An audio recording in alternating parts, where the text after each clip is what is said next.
Hello, my Bill 5000 Nation. How's everyone doing today? Hopefully everyone's having a great day. If not, I hope it gets better from here. We are back with another MrBallen video. This one is titled 3 People Taken by Forest Creature, Missing 411, Part 6. I didn't see a Part 5. I looked. If there is a Part 5, leave the link in the description for me, peoples, and I'll do it. I'll do it. I'll do it. I will. I'll fucking do it. I'll do it right fucking now. I don't care. Alright. No, but seriously, if any of you come across in your travels Missing 411 Part 5, just let me know. I looked. I didn't see it. I think I might have just been derpy at the time. It happens, okay? But either way, I'm excited. I don't know why, but for today's story. Let's go ahead and get today's story. Go ahead, turn them lights down low. Put on something comfy, cuddle up with someone special. Let's get a little worried and concerned. What kind of creatures taking people's? Every year, hundreds of people go missing inside of national parks and forests all over North America. Of those hundreds of missing people, there's always a few that are particularly strange, that there isn't a rational explanation for how they went missing or where they were discovered. One man named David Paulides, who's a former police detective, made it his mission to start investigating these strange disappearances. And after spending thousands of hours researching them, he saw that there were clusters of areas all over North America where lots of people were going missing under these strange circumstances, and no one was any bit closer to figuring out what happened to these people or why. David Paulides began compiling what he was finding about all these strange cases and putting them into a book series that he calls Missing 411. I went out and purchased all of them. There's like 9 books because I'm totally fascinated by the Missing 411 phenomenon, and I want to continue to read through all of the research that he's done and find some very interesting cases that I can share with you all on my YouTube channel. Today, I'm going to focus on 3 stories that all come out of Colorado, and in each story, it's as if someone or something literally picked these people up and moved them great distances to places that they would not have been able to access on their own. But before we get into today's Missing 411 stories, if you're a fan of Missing 411 or just everything strange, dark, and mysterious, then you've come to the right channel, because that's all I post about, and I upload 3, 4, even 5 times every week. So if that's of interest to you, I would encourage you to sneak into the like button's home and replace all of their family photos with pictures of Steve Buscemi. Also, please subscribe to my channel and turn on all notifications so you don't miss any of my weekly uploads. All right, let's get into today's stories. Oh, God. I love the Missing 411. I know a lot of y'all don't, and I do apologize, but I love it, so yeah.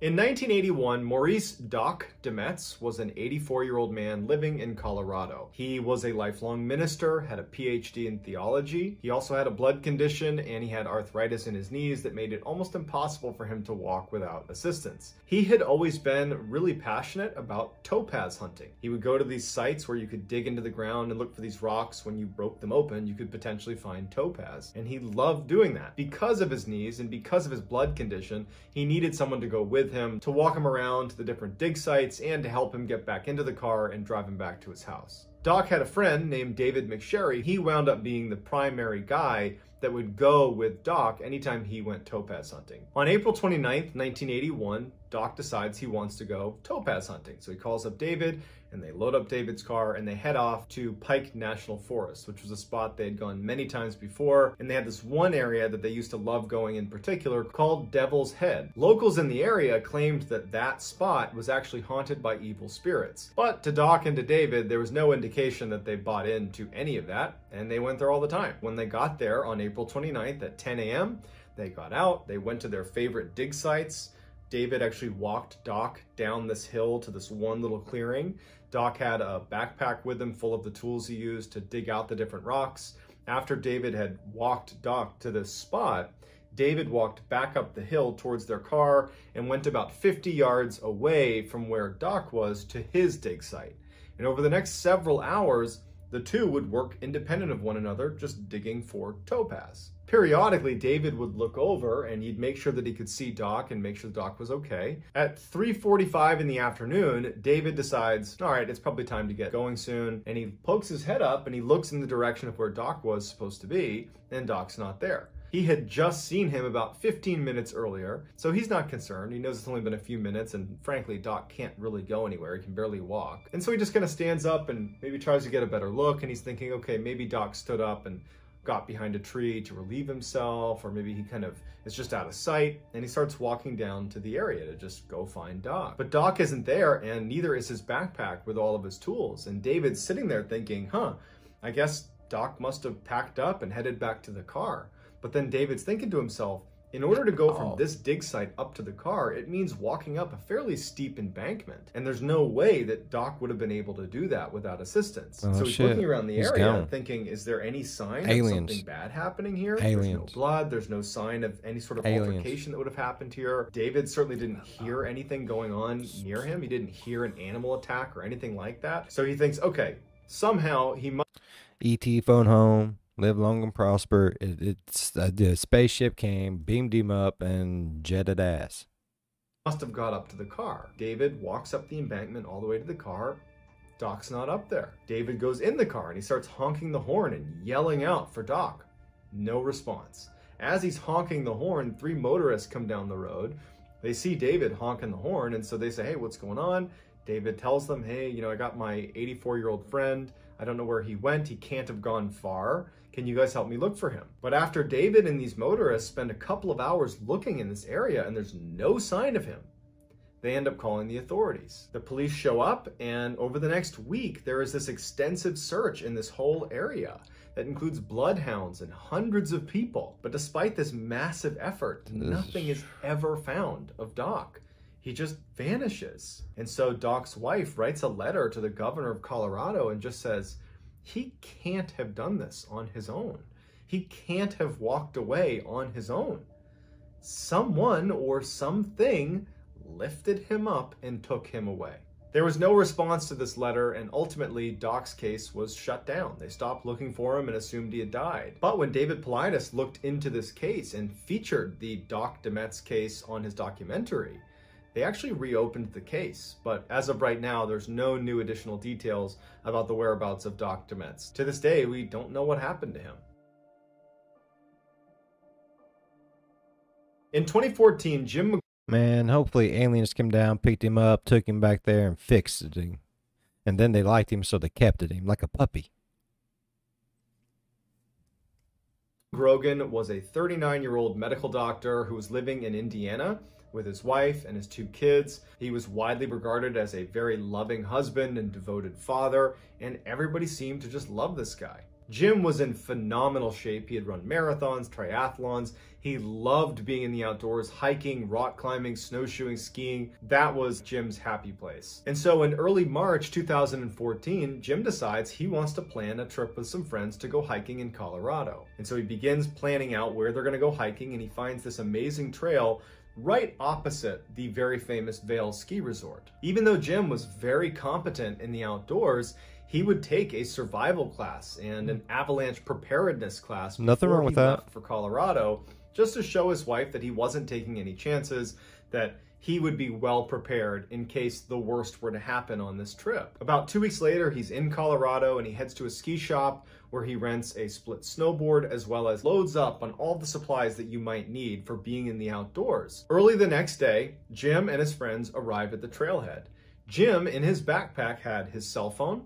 He also had an extra cell phone battery. He had a great GPS. In addition, he had loads of food and water. He had his split snowboard. He has his avalanche beacon. He's got extra clothing. I mean, this guy is well outfitted for this trip. So they start on this hike, and by 10 a.m. that morning, the rest of the group is feeling tired and wants to take a break. Jim doesn't want to take a break. He's in amazing shape and he wants to keep going. So he says, hey guys, I'm going to walk just a little bit farther up and I'll meet you at our next planned stop. No one bats an eye because Jim is like this total stud. He knows what he's doing. And they're like, all right, go ahead. We'll see you up there. Once the group is well rested, they stand back up and they keep walking. They get to that first stop and Jim's not there. They think, okay, we were sitting there for a little while. I'm sure he just went to the next planned stop, because they had planned stops all along the route. The trail they were on, because it had snowed significantly that winter and lots of people had been on this trail, the trail itself was totally packed down to the dirt. So it was very easy to identify this trail. Anywhere there wasn't trail was covered in snow. And so if you were walking this trail, it would be really easy to stay on it. Also, if you were to deviate from the trail and start walking away, it would be really obvious because people would see your footprints leaving the trail. But as Jim's friends are making their way up this trail and not seeing Jim at each of these subsequent stops, they don't see any footprints leaving the trail.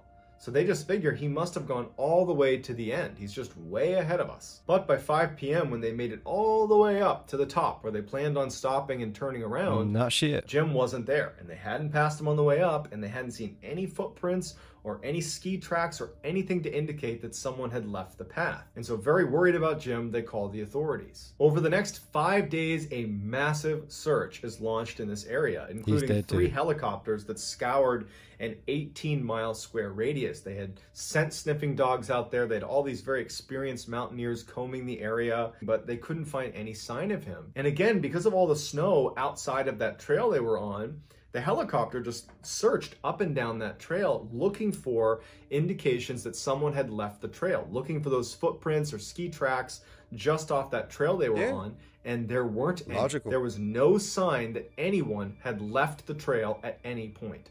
Yet Jim was gone. The authorities, friends, family, everybody's baffled, but they're thinking to themselves, Jim's a really competent outdoorsman. He has a working GPS. And they checked their cell phones. That whole area they were in, they had cell phone reception. So they're thinking to themselves, we don't know what's going on, but I'm sure he's going to turn up at some point. 20 days after Jim went missing, his body is discovered by 2 hikers 7 kilometers away from the trail he had been on when he went missing. He had died from significant head trauma as well as a broken femur. It looked like he had fallen from a really great height, but it wasn't entirely clear where he had actually fallen from. He was found with just leggings and a shirt on, no jacket and no boots, and his boots were nowhere to be found. His backpack was next to him, and inside of it was his GPS that worked and his cell phone that worked. He even had an extra battery for his cell phone, yet at no point had he tried to use his cell phone over the duration of the time he had been out there. He also had lots of food and water and additional clothing. He had a tent, but it looked like none of it had been touched since he packed it originally. And then strangest of all is there were no footprints or ski tracks leading up to either where he was or any of the surrounding areas. There were no tracks to show how he actually got where he got. It's as if he had been lifted off the trail 7 kilometers away and dropped where he was. When the exact location of where he was found was communicated back to the authorities, the helicopter pilots who had been involved in that initial 5-day search said that we looked at that area multiple times and he wasn't there. So at some point after those 5 days, Jim had found a way to land 7 kilometers away in this random place where there's no footprints that lead to it, no tracks, no anything. We know he had a working cell phone and a working GPS, and we know that he didn't make it to this spot where he ultimately was found in the first 5 days. So at a minimum, what was he doing in those first 5 days? Why wasn't he using his cell phone to communicate? The aliens was doing butt stuff to him, and then they just didn't like what the outcome was, and then they yeeted him out of the UFO, and boom. I'm telling you. Communicate what was going on. I was there. Why wasn't he using his GPS to get back to safety? Why didn't he use the supplies in his backpack to save his life? Why did he take his boots off? And then how did he wind up in the location he was in? Because there was no tracks that would have led to that spot. No, that's crazy, bro. In 1958, Bobby Bisup was a 10-year-old living in Colorado. He was almost completely deaf, so he wore a hearing aid, and he came from a family that was devoutly Catholic. That summer, Bobby's family decided to send him to a Catholic camp for boys. It was located at the St. Malo Church inside of Rocky Mountain National Park. The camp itself was situated at the base of Mount Meeker. Anytime the boys were up the mountain, which was pretty steep, they could always look down and see this camp. In addition, there was this stream that fed right by the camp. So if they could just get to the stream anytime they were up in the mountain, they could follow it all the way down and get back to the camp. This was something that they told all of the boys in case they got lost up in the mountain. On August 15th, around 6 p.m., Bobby was a little ways up from the camp fishing along that river. And one of the camp counselors was making his way up to try to get all the boys to come back down for dinner. This camp counselor would say that he clearly saw Bobby recognize that it was time to come back down, it was time for dinner. He clearly saw Bobby turn and start walking down towards the camp.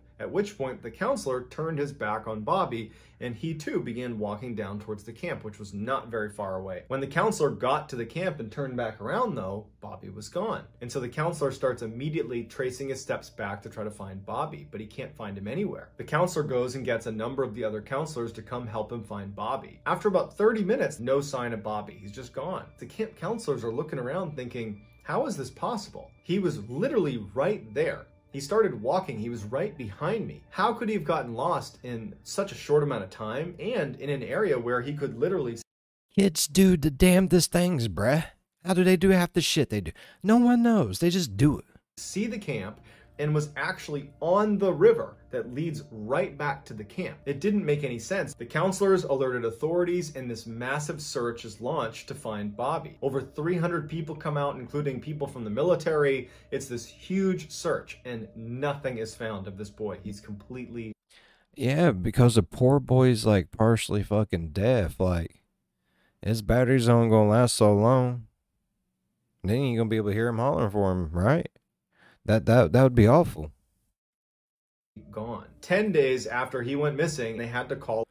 Not even be able to hear if like something's like sneaking up behind you to eat you or anything. Oh, that poor baby. Off the search because there was absolutely no sign of this child. Even after the search ended, many of the camp counselors continued to, in their off time, scour the area around the camp to look for Bobby. And a year later, 3 camp counselors would actually find him. 3 camp counselors decided to go to a very hard to access area that had been searched previously, but they felt like it was the one spot that needed a little bit more attention.